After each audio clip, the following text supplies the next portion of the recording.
আজ তোর জন্য আমার মান সম্মান সব মাটিতে মিশে গেছে।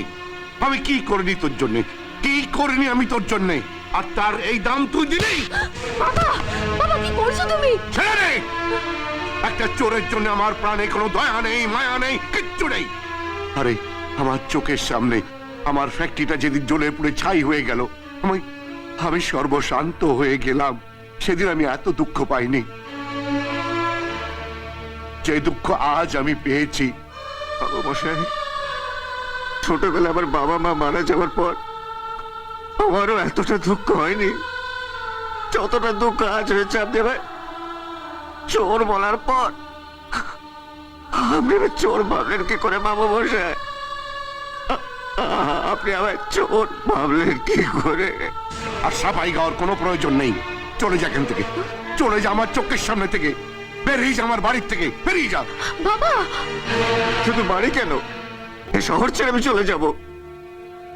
কি বা দাম আছে একটা অনাথের? কোন রকমে বাকি জীবনটা আমি কাটিয়ে দেবো। এতদিন নিশ্চিন্তে কাটিয়েছি আমার জীবনটা, কারণ আমি জানতাম যে বাবু বসের আশীর্বাদ আছে আমার মাথার উপর।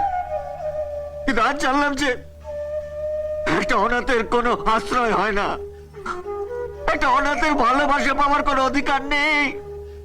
ঠিক আছে বাবু বসে, ঠিক আছে, আমি চলে যাচ্ছি, আর আসবো না, আর আসবো না আপনার সামনে। হ্যাঁ, আর আসবি না। এরপরে যদি আমার বাড়ির চৌকাঠে তুই পা রেখেছিস, তাহলে আমার মরা মুখ তুই দেখবি।